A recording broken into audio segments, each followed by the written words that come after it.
We're gatekeepers of the home and the nation, relentless in prayer and intercession. Today I am here as the servant of the Lord. Every dust on your marital life, every dust on your marital destiny must not leave this place with you. I said they must not leave this place with you. In the name of Jesus. Enterprising and creative, we're bold, daring, and full of faith. We are daughters of destiny.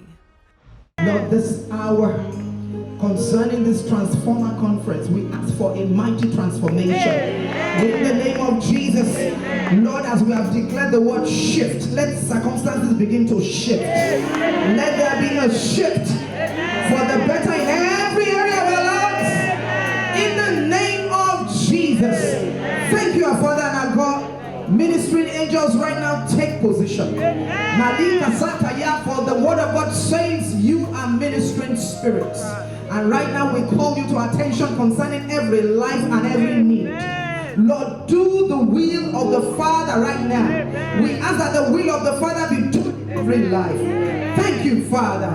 Blessed be your holy name. In Jesus' matchless name, we worship. Can we put our hands together as we sing for a minute? Amen and amen. I want to say a big thank you to our Heavenly Father. I was here last year and I'm here this year, and I'm seeing you, meaning God has been faithful in our lives. And so I want to thank God. We will see many, many more years. In the name of Jesus. I want to thank the said man and said woman of this particular parish, Pastor Binga and Pastor Ura Tapiri. The Lord bless you. More grace, sir. Can you help me celebrate your pastors? Please celebrate your pastors. The Lord bless you abundantly. More grace. And I also celebrate Pastor Alex Tapiri. The Lord bless you, sir. Thank you. And all the pastors and leaders in the house, I celebrate you. All the ministers, all the workers. The good Lord be with you all as you are lifting up the work. The Lord will continue to lift you up in the mighty name of Jesus. I want to also appreciate my team.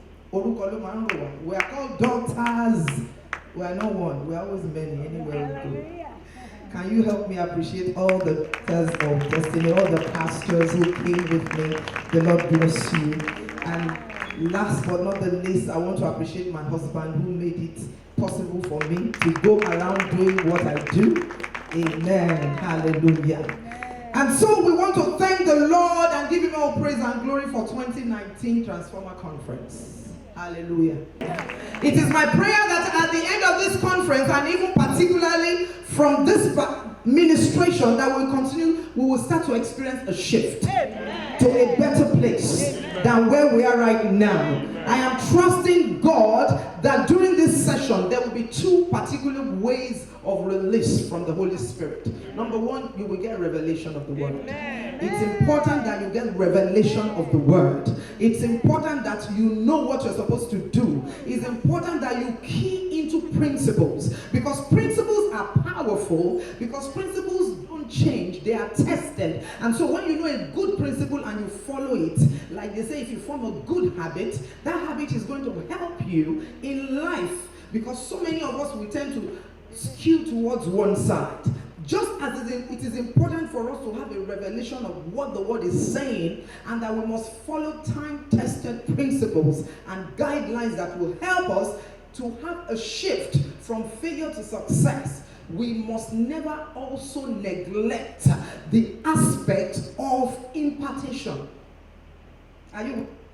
So you can learn by revelation, you can grow by principles, you can have success. And I'm sure you heard so many principles here. Diligence, focus. What else? We know all those things, right? We have to reiterate them. But beyond that, you need the dimension of the anointing. Hallelujah. You need the dimension of grace. So what if you are standing among equals? What sets you apart? Have you thought about that? So you may not be at a disadvantage, but you may come to a place where you are standing among equals. What's going to separate you? Tell somebody it's favor. Favor. Oh yes, there were many beautiful virgins, but favor. gave Esther a shift. Somebody, favor will set you apart. You are not hearing me. I say favor will set you apart. I see a lot of young people. What if you have done that jam? You have done that SAT. You have done what you need to do. And they say that we are only taking 20 people. And you are 22. And at your 22, you are excellent. Can it not happen? Yes. You are not a failure, even though you are position number 22. Say somebody has to shift for me. Somebody has to shift for me. Hallelujah. Yes, because it says, I will have mercy. On whom I will have mercy. That is why you must not neglect the dimension of the supernatural. Because what is happening right now, people are downplaying the supernatural because it has been abused. No. It is your inheritance in God that when you get anywhere, apart from being diligent, yes, you can be a diligent nurse, you can be a hardworking nurse, but when you add favor to it, Yes. when grace adds to it, when take the dimension, as the Bible says, we have been blessed with all spiritual blessings in heavenly places. When you begin to spend mercy, sometimes you don't spend money, you can spend mercy. Hallelujah. Sometimes you can spend favor. Sometimes you can spend goodwill. Somebody, you will not walk less than your potential. In the mighty name of Jesus. And so quickly, I have a lot, but I want to trust God within this time that the Spirit of God will help us. So you are going to get revelation of the Word of God and you will pray. Young people, you have strength. May you key into the place of prayer. So that there will be no delay.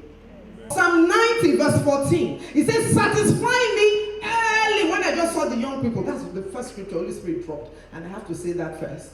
Psalm 90 verse 14. Can you read it? Read it, everybody. Oh, satisfy us early with thy mercy, that we may rejoice and be glad in our How many people are below 25? Wave at me. God bless you. Between 25 and 35.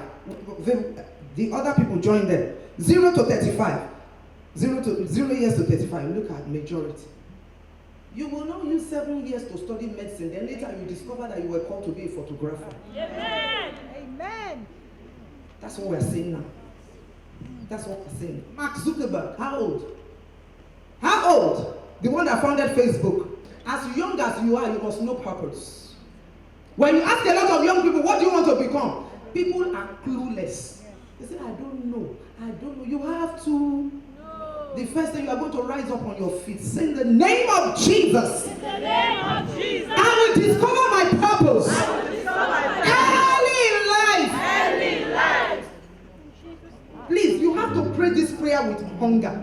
I can tell you from experience, I read BSc Sociology in the University of Ife. When I came out of the University of Ife and I finished my youth service, I joined Pricewaterhouse. Then, there was no PricewaterhouseCoopers. I became a chartered accountant.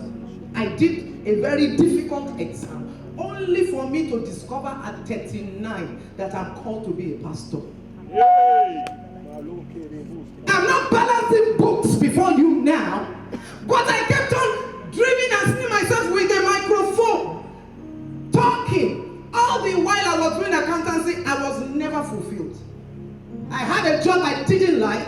What if I had known from school I was called to be a pastor, and I went to pastoral school and I studied theology? But from 39, by November I'm going to be 54. What has happened?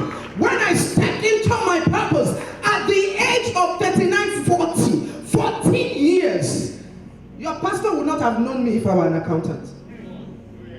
Doors of nation would not have opened to me if I stayed an accountant. Didn't I go to school? My father spent money on me. Do you know that? That stand very well. Say the name of Jesus. In the name of Jesus. My God ordained purpose. My God ordained purpose. Be revealed. Lift up your voice. Begin to shift from lack of vision. You say you don't know why God has created you. Look at your energy. Look at your strength.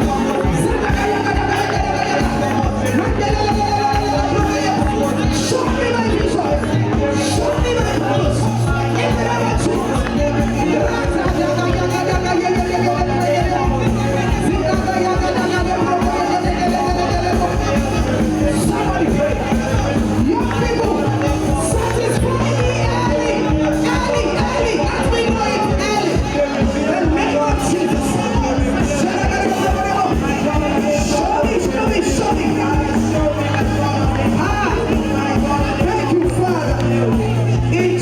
Jesus' mighty name. Amen. Isaiah 22:25.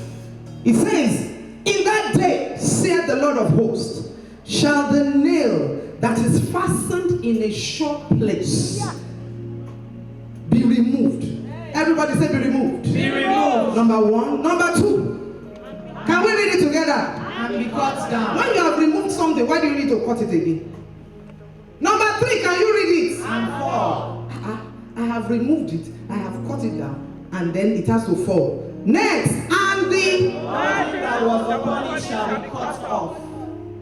for the Lord. Has spoken. When a nail has fastened something to a sure place, that thing will remain there.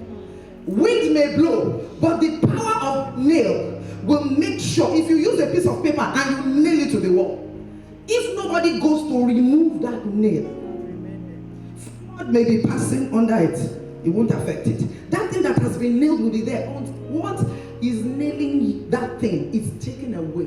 For some of us here, some things in our lives, they must be removed.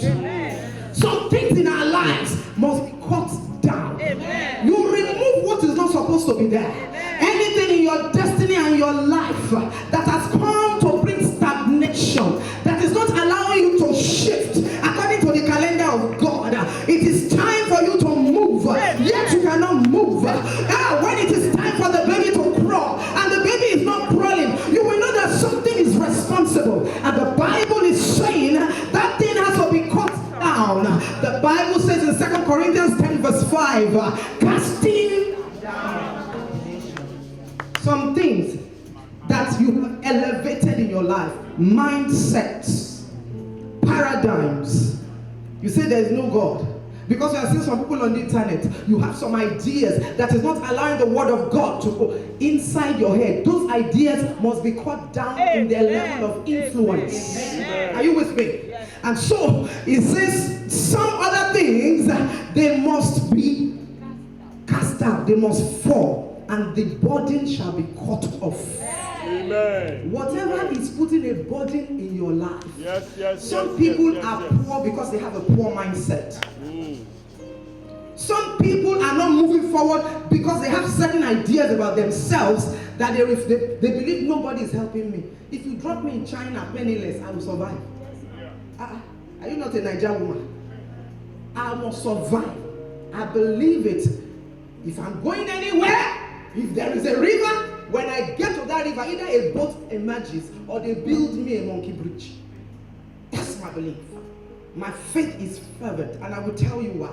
But when you're weak in faith, you will get what you believe.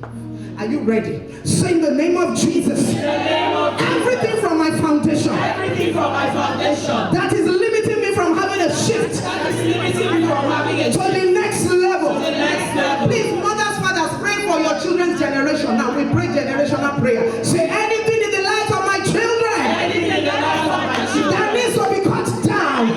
Whatever needs to fall. That needs to fall. For that evil burden in my life to go away right now in the name of Jesus. I cut you down.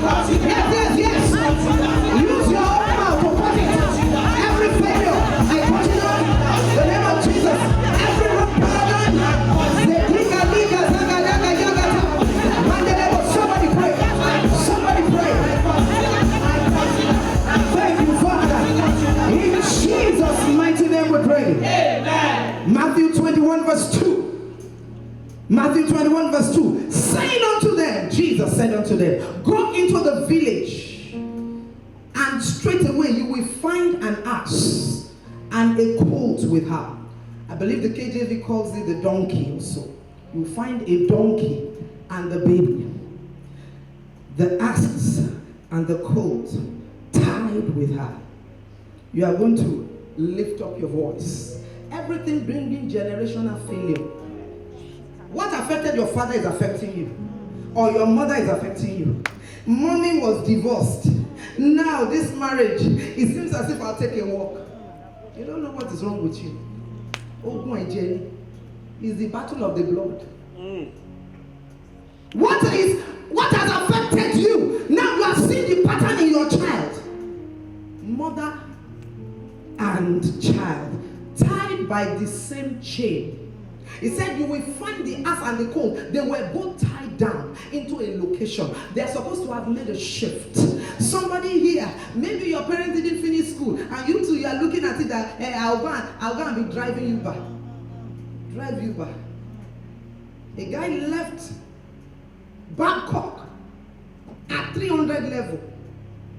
He has left now for about 6 years.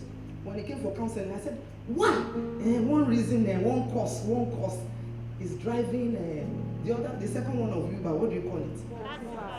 That's what he's driving. Young man. Look at you people of strength. May your strength not be wasted. It will not be when it is too late that you will now realize, I wish I had gone back. What is wrong in going back? I'm going to analyze some things for you. Are you ready to pray? Say in the name of Jesus. Whatever is tying myself and my parents down, I cut off that evil chain. Cut it off.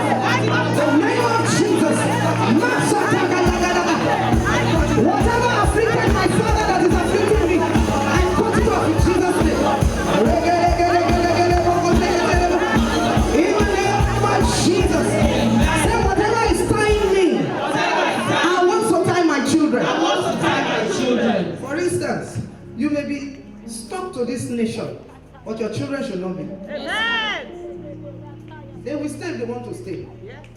They will come back if opportunities are here. But you've got children who are global. And it is not just if you can afford it. It is by strategy. Are you with me? If you're stuck here, your children should not be stuck here. Because I have an example from the Bible. When Daniel, when they were in captivity, he read by the books that it was time for the captivity to be over. Excuse me, 50 years before then, what could have happened? It was not yet for the captivity. So what would have happened to the prayer warrior praying there? You have to understand the times and the seasons of God. And so you've got to bring up global children. Even if they don't school abroad, you position them so that they will not be stuck. You know that you have already reached Kasha Magbabi. God just help us. At least over 50, you are not pursuing purpose again. But those children should be able to go, even if it is Gambia, set up a business, have an app, be international in their thinking, so that they can survive anywhere. Because I said it before, I believe immigration is spiritual. Because God told Abraham, leave your father's house and go. Some of us cannot prosper in our village. You've got to get to your territory of elevation. You've got to get to a place where the indices will be right, and boom, you shoot up. I was in America about 2 months ago. I went to a particular hospital in the state of New York. When I got to, maybe, I don't know the floor, the whole floor named after a Nigerian.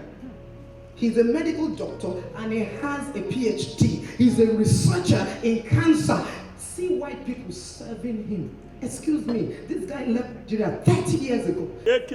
But he got to a place where the indices were right. White people, they kept asking me, what's your relationship with doctor? They wanted to know. I said, he's my brother. He's my brother. Really? Are you Dr. So-so-so's? I said, yes. White people were kind of taking me about. Why? He got to a place where the values he carried. Some of you are very brilliant, but there are environmental challenges. You've got to get a place where your giftings will begin to manifest and you will get returns. Amen. Are you ready to pray? Say in the name of Jesus. Hey, take me to my territory of elevation. Take me. In the name of Jesus.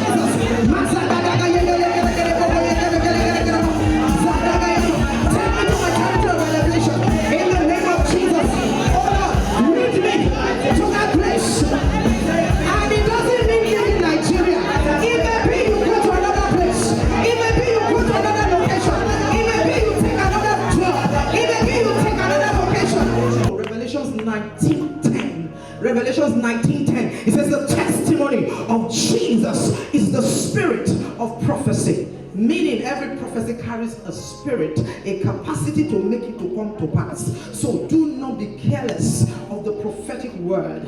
That was why Timothy was told by Apostle Paul that neglect not the gift in you through the laying on of my hands and prophecy. Check, I think it's 1 Timothy 4:14. Son, don't neglect what you carry because of the gift of prophecy and my laying hands upon you. As I begin to make this prophetic declaration, it carries the ability and capacity to make things to begin to be orchestrated in your life. It carries the ability, once it gets a seed, what the seed of prophecy in a heart that believes, you will see that you are being led, propelled towards when that thing will be actualized. I'm saying what I mean. That's why false prophets, you should be careful, because when they issue false prophecy, they want to collect money from you. They will not tell you something to make you very fearful. And if you are not careful, this evil spirit behind that prophecy may want to lead you astray. Do you know what I'm saying? So every prophecy carries a spiritual capacity. Are you ready? Yes. I'm prophesying to your life, my own, our family. Yes. From this minute, let's begin to receive a shift. Yes. From pain to gain. In the name of Jesus. Somebody under the sound of my voice, I prophesy to your life. Shift. From agony to joy. In the name of Jesus.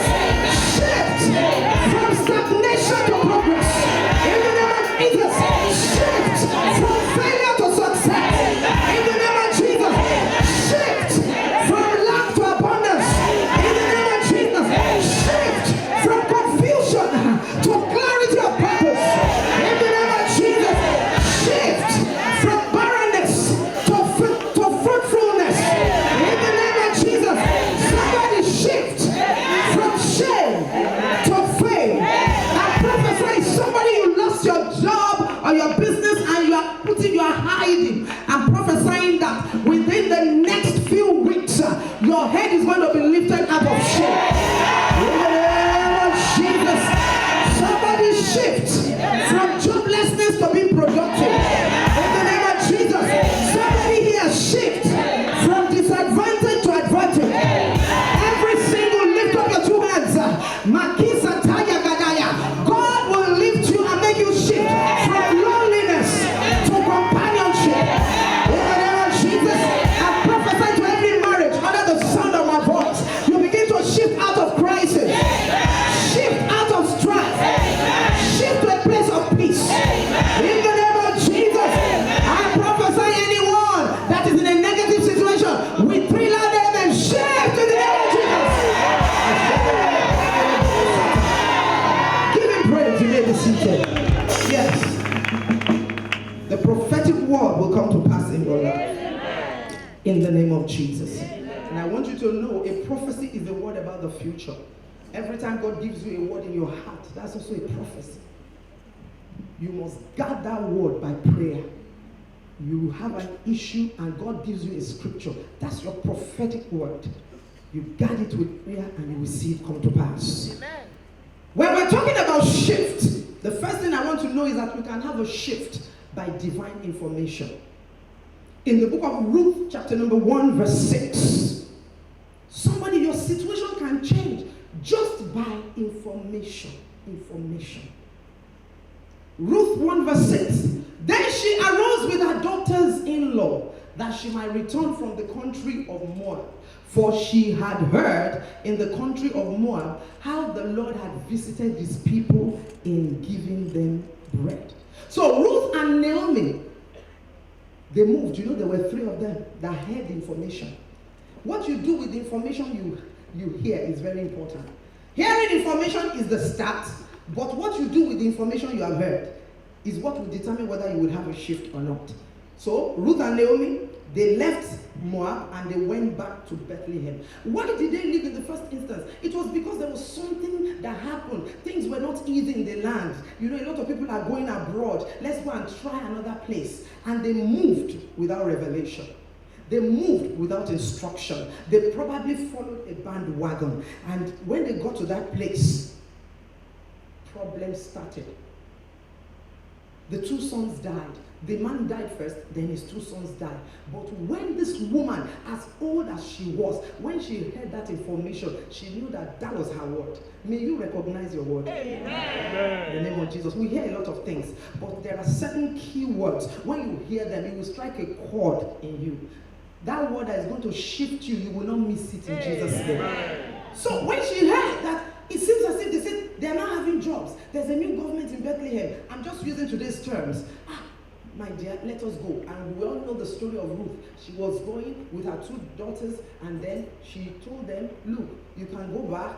That's the story of another day. But Ruth stuck with her. Naomi was not a woman that wanted to force anybody to go with her. She actually told them go. And we know that at the end of it, this woman got a shift. Naomi became a grandmother. And Ruth became, who was once a widow, she became the wife of a wealthy man, and she also became a mother. I'm prophesying to somebody that situations in life has thrown you to a place where you're not supposed to be. Things you're suffering from, things you did, you don't even know anything about. I want to believe maybe Naomi, I don't know the kind of man Elimelech was, but making that decision, she just submitted to it. That followed. Or probably she suggested it. But what of the sons? What of the daughters-in-law? So sometimes you need God to move you out of where you didn't get to by your own mistake. Today, anyone in that situation, God will shift you in Jesus' name. And so I'm prophesying that you will get divine information. I'm prophesying to somebody's life, you will get a divine information that will give you a major shift. Information is so powerful. A big thing may be happening next door. If you don't have information, you just be wondering, what are they doing there? What are they doing there? And you will see people coming from far. Why? Information. And that's why we must make decisions that are informed decisions. You don't decide because everybody is doing something. You must make informed decisions. Find out about things well before you take such decisions. Somebody, may you hear information about job opportunities. Amen. May you hear information about new career paths. Amen. May you hear information about new businesses. Amen. May God bring you to a profitable company. Amen. Can you say that? May God bring you to a company. There are some people, when you enter their company, what is common in their company is priceless to you. I don't know what if you know what I'm saying. Some people, where they're operating, if you come up and move with them, you'll find out that your prayer point is their daily work. What is big in your eyes is nothing, doesn't mean anything to them. May God bring you to such company. In the name of Jesus, I'm prophesying to somebody that God will bring people of value your way. He can give you a shift. When people of value come your way, He can give you a shift in life. So, your decisions in life can give you a shift. When Naomi and Ruth got that information, she decided to go. Orpah decided not to go. She could have had the information and fear could have kept her back.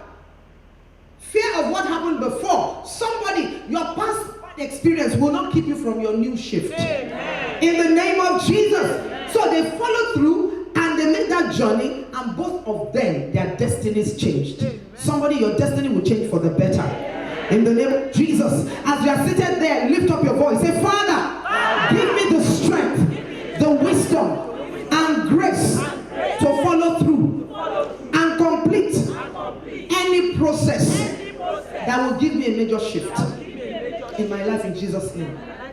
Some people hear information, but they don't follow through. Halfway, they get tired. You will not get tired before your major shift will come. In the name of Jesus. So a shift in life can bring about restoration.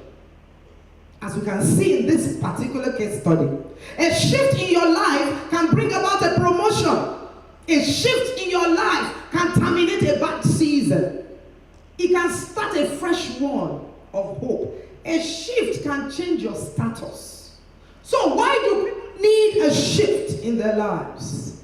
A major reason why people need a shift in their life is because many have missed the path of destiny.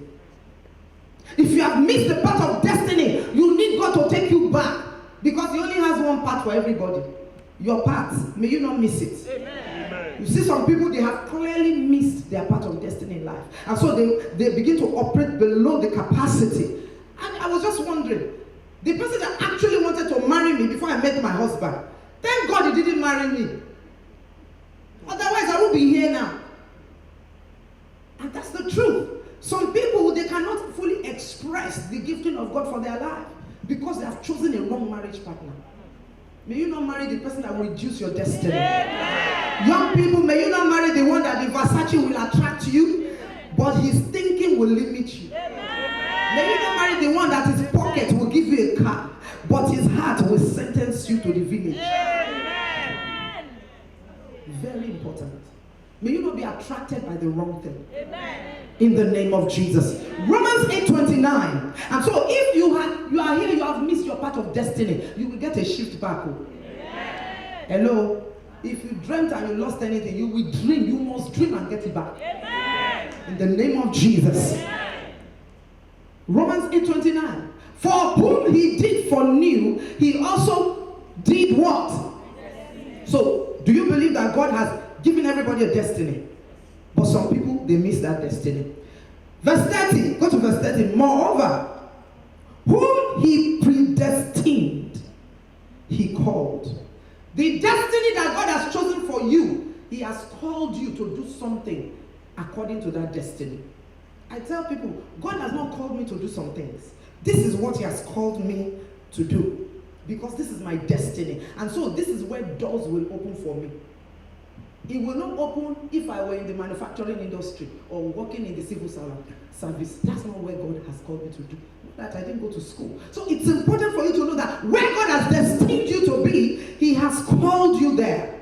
He's given you a calling and he has justified you. Meaning when you're on that path, even if you make a mistake, with the help of God, you are justified. Even if you make an error, God will make a way for you because he's the one that called you, because he knows you're not perfect. He says, whom he justified, he has also what? In that part, when you are walking in it, there will be the glory of God.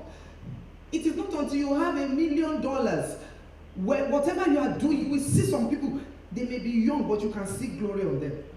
I don't know if you know what I'm saying. You can walk into a shop and you know glory is here. Somebody's business is not, it may not be the best or the most, the one that is most expensive or has a lot of value, but you just know that this person carries glory. May you carry glory. Amen. In the name of Jesus. So when you are walking in God's purpose for your life, things will be glorious. You will be fulfilled. You will have results. Even when you are faced with problems, God makes a way. I've seen God make a way for me last minute many times. So I always follow through with the process. I don't jump anything. Because I know that when it gets to the last point, because he sends me, I just see God working. Somebody, God will arise for your situation in the name of Jesus. So if anybody has missed their part of destiny, God will realign you today in Jesus' name. You know Elimelech missed it. Elimelech died in error.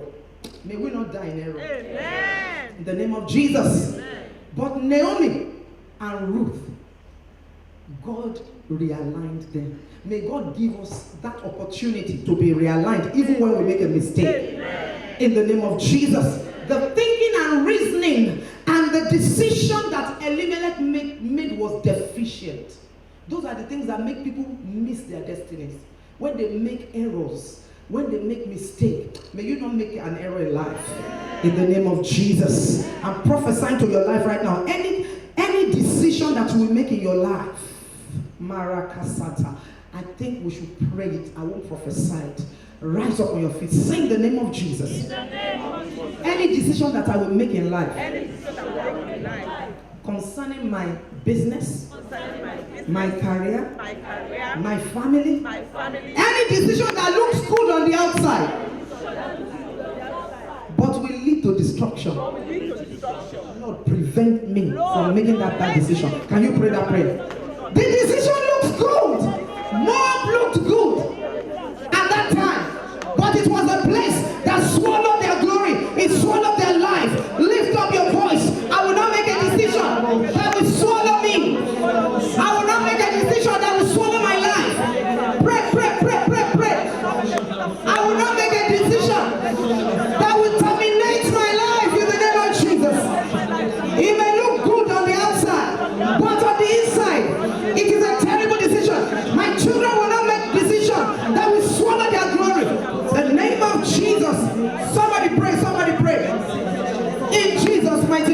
Amen. Pray again. Say, my Father, by your divine mercy, By your divine mercy, shift me from the land of failure shift me from the land of failure to the land of recovery. to the land of recovery. It is possible. Why? The prodigal son, he made a mistake. He was feeding with swine. But until he said, God, I will go back to my father. Every time you have an attitude consistent with righteousness, it is not until you pray. Hello? Did the prodigal son pray? Somebody, check your Bible. Did he pray? What did the Bible say? He came to himself and said to himself, don't be religious about it. It is not until you pray. But anytime you have an attitude of right, it is good to pray. I'm not saying it's not good to pray. But every time you have an attitude consistent with righteousness, what am I talking about? Repentance.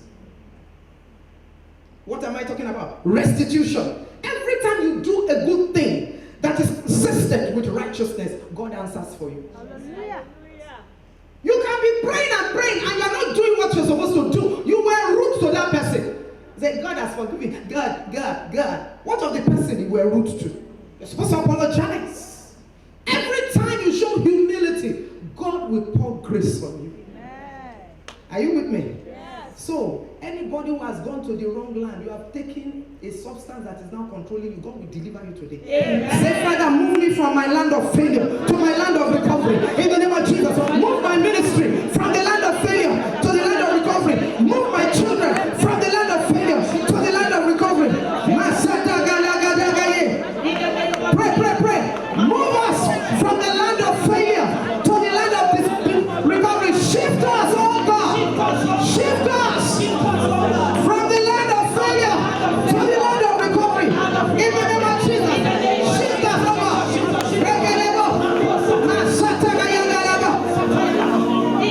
In Jesus' mighty name. I'm prophesying as many that need a shift from the land of failure. Things have failed in your life. You've made mistakes. Malika Sata. Right now I decree, let the Lord shift you in the name of Jesus. Receive the ability, the capacity, the grace, the information to make that shift in the name of Jesus. Give him praise, you may be seated. Hallelujah. So, there are times God needs to step in, but we must have the right attitude. Some people want God to step into their life, but their attitude is not right. It's not consistent with righteousness. Because it is righteousness that exalts a nation. Not going to church. It is righteousness that exalts a nation. To experience a shift, note that it must start from within you. Naomi heard about bread in Bethlehem. She processed the information in her mind and she was fully persuaded to make that move. Some people will not have a shift until they are fully persuaded that no, I must make it. Because that is what will cause you to begin to do some things. If you're not fully persuaded, you won't do what you're supposed to do. And so to have that shift, it must start from inside of you. Then you will see that things will begin to come to your aid to make it to happen. To have a shift, you must have faith. You've got to shift from fear to faith. The woman with the issue of blood, she shifted from being sick to being healed. Like Pastor Gbenga was saying, that you make a demand on the anointing. She did not book for counseling on that day. Did she book for counseling? Did she get an appointment? But when she woke up, she said today, she said that Jesus can heal. It is me and them. Because if they even know that I'm bleeding, they won't allow me. So I will hide myself. Let me tell you, when you get to that position where we call it Takuti Jesu. How many people, maybe you people are young, you know, our parents, they used to have some cars. Taku, Tanyu, 404. How many people your parents drove 404? My own father, it was Opel. Some cars, they used to park them on top of the hill so that one yourself. They will throw leg on it. It's not the leg of everybody. Hallelujah. When you get to a point with God, when you know that there is no retreat, no surrender, I cannot go back. I have spoken too much about Jesus. People will laugh at me. My own child, the case must be different. I have sown for 7 years. This child must get a job. They say this one. He said, I don't care how God is going to do it, but God must do it. I don't believe that you should have faith that God should do it. I believe God must do it. Because He says in His word, with God, nothing shall be impossible.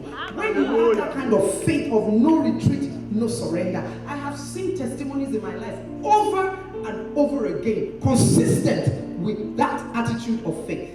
I don't give a half measure of faith. If eventually the thing doesn't happen like I want it, I must get a position that equates my expectation. Are you with me? Meaning, if I'm believing God that for this thing, and I don't get it here, I'll probably get something here which is never less than par. I don't believe that God can fail me. I don't entertain it. My last son, he applied for medicine, and I've been crying medicine. They now said he should go and study, what they call that thing? Technology or something like that. I said, that's not what God told me. God, I serve you. I pray for other people's children. This boy, I have been sowing and I have been prophesying. You said we should call things which be not as though they are. I made a poster for 4 years. I've been calling forth the doctor. Because my own, I believe the Bible as it is. As I read it, now so I take it. I said, God, something must happen. The day we were going to pay for the pathology, that was the day they called back and said somebody dropped. Hallelujah. Somebody must sit for me. Yes, sir. Somebody dropped. And guess what? The person that went to meet them in the school, they thought my son was his son. You know, like I said, Pastor Gbenga, please speak to this person. The person now says, I owe Pastor Gbenga. This Pastor Gbenga's son. I must make sure. They didn't know the child belonged to another person. We are feeling. They say, are you not Pastor Gbenga's son? No, but I've entered. You all will enter.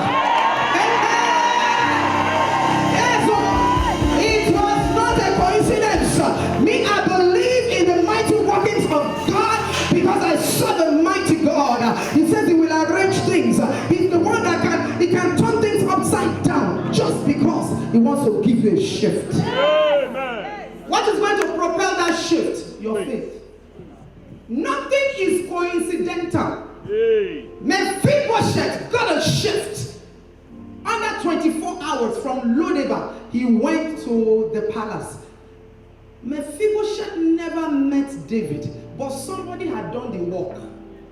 The relationship between David and Jonathan made a way for Mephibosheth. And so, your faith will make a way for you. Amen. In the name of Jesus. Amen. In one night, the Israelites, when they left Egypt, in one night, they got gold. And then what happened?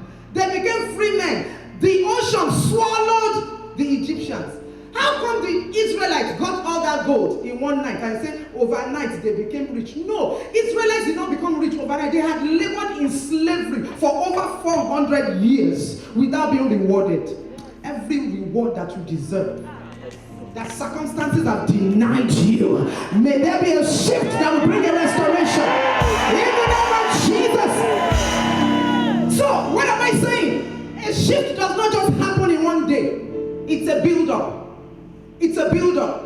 A momentum had already been created. It wasn't when they were living. Something can happen in one day, but the prelude to that thing must have started before.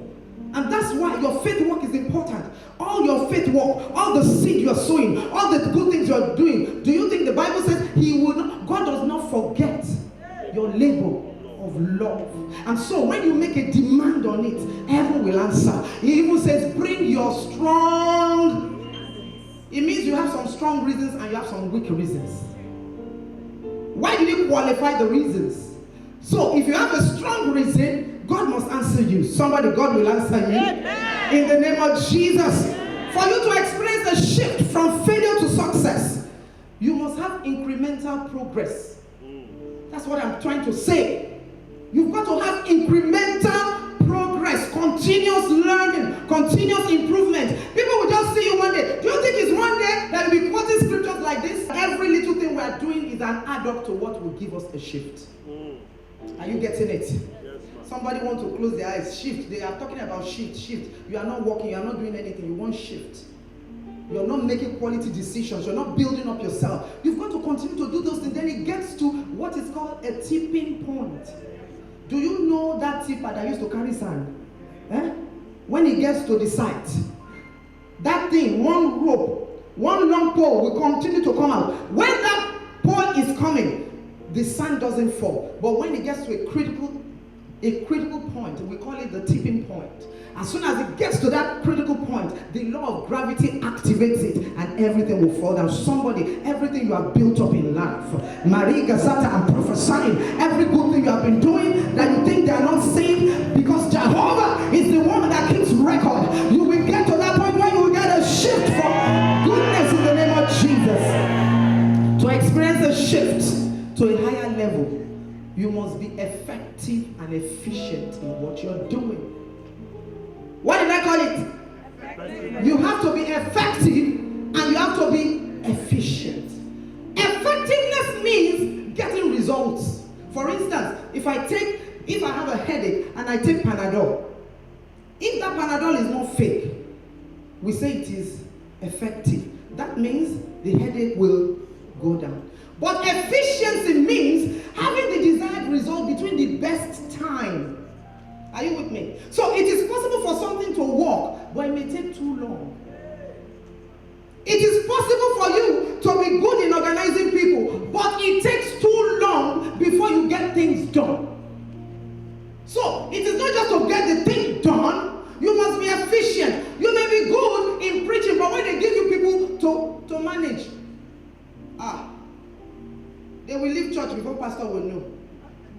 You can share the word effectively, but you are not an efficient manager of people. So it's got to be a double coincidence of effectiveness and efficiency that will give you a shift to success. Somebody, you will have success. In the name of Jesus. To experience a shift, you must recognize your precious season of waiting. What did I call it? Precious. You must recognize and make effective use of your precious waiting time in life. You know the story of the 10 virgins. We all know the story. 5 were wise, 5 were foolish. But guess what? The bridegroom did not come immediately. Have you ever thought about it? The Bible said, while they were waiting for the bridegroom, what did they do? What did they do? They slept. What if the 5 foolish ones did not sleep at that time? What if they checked their oil? They would have had enough time to go and buy. And their situation would have been different. What am I saying? Sometimes in life, you have a precious waiting time that God gives you room to make adjustments. They rusticated you from school. You are now carrying your shoulder because your brother has caught up with you. Don't you know it's the time for you to humble yourself? Quickly go back. In how many years you will graduate again? Is somebody getting something? You made a mistake. It is not all the time that people start out very good. It is not everybody that has wisdom initially. It is not everybody that is efficient like that. Some people are slow in catching up. But there is always a time you can build up on yourself. There's always a precious season. But if you are sleeping when you are supposed to be looking, that's why you don't copy people. 5 foolish ones, they saw the 5 wise ones sleeping. They were sleeping with them. Meanwhile, they are not on the same level. They are not on the same level. But if they had moved, they would have caught up with them. Somebody, you may be in a season of waiting right now for you to have a shift. May God open your eyes.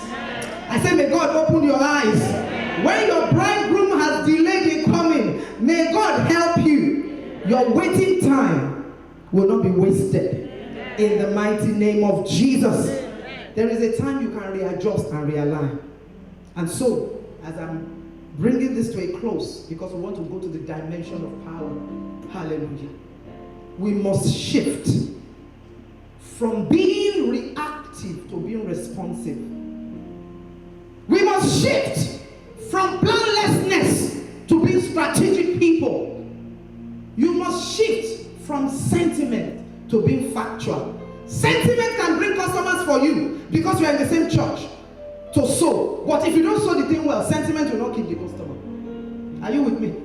You can say, you are not patronizing me. Sister, if I patronize you once and you spoil my clothes, I won't come back again.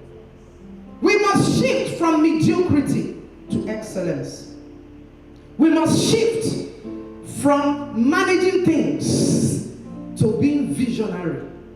Some of you are somewhere. All you know is management mentality. You have to be visionary. Nobody will tell you to be visionary. Nobody. Ministry has taught me a lot. You can be gathering people, the hall will be full, you'll be praying for them, you'll be saying amen. Oh, they come, prayer point, testimony. But if you are not visionary, somebody will set up next door, and the people, when they see you are tired, they will move. But you must be visionary to set up things that will take your work far. Why? It is you that has vision. Their own vision is different. And they will move according to how God leads them. So, what have you made with your life? Don't let crowd deceive you. Don't let your situation deceive you. You must be a visionary father. You must be a visionary mother. You must be a visionary young person. You are working in a place and collecting salary. For how long? Are you not thinking of how to better yourself? A man came to me for counseling and said, I've been a driver for 7 years. I said, so what's the next level? Find out the next level. Strategize how to get there. What did I say? Find out the next level. Strategize how to get there. Whatever you are doing, find out the next level that people are in. Strategize how to get there. We must shift from complaining to encouragement. Some of us are always complaining. We've got to shift from having entitlement mentality. Nobody owes you anything. God gave everybody 2 legs, 2 hands, and a brain. We've got to shift from procrastination to action. We must shift from fear to faith. We must shift from hatred to love. We must shift from demanding to providing. We must shift from relationship to fellowship. Hallelujah. And so, when we begin to do these things, eventually our situations will change. Amen. Amen. Right now, I mentioned Mephibosheth. Notice I used 2 major examples, Naomi and Ruth and Mephibosheth.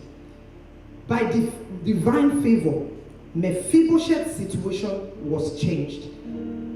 But Mephibosheth did not cause the way his destiny was scattered. I'm making this altar call now. As many that are under the sound of my voice, you know you need a shift. Where you are, for some reason, you know you're not supposed to be there. I'm making that altar call. For those whose circumstances in life, you know you are working below capacity. And before they come up, if you're also here, you don't know Jesus as your Lord and Savior, I need you to step forward. You don't know Jesus as your Lord and Savior, I need you to step forward. And as you're stepping forward, those who are here, you know, like Mephibosheth, you are in Lo-debar. 2 legs gone. Your financial legs gone. The leg of your career gone. You have come out of school. You are a dropout. Please, I need you to step forward. I need you to step forward. You are here, you know you need a shift to a better place. You are in a situation whereby if the help of God doesn't come, you may not be able to come out. Right now, I need you to step forward. Choir, please help us. Let's all rise up on our feet. God bless you. You don't have to be ashamed. You don't have to be ashamed. Just step forward. You need a shift. Mephibosheth was in Lo-debar. But by divine favor, he got a shift. Hallelujah. Thank you, Jesus. Step forward. If you don't know Jesus as your Lord and Savior, just wave at me so that I lead you in that prayer of salvation first. But if you're born again and you fall into that category, just come out. At Daughters of Destiny, we want every woman to know that help is always available. We are here to offer godly and practical counsel for various issues peculiar to you as a woman. Contact us today via our counseling hotlines 0708 307 6210 and 0909 328 8336. You will overcome. You are a daughter of destiny.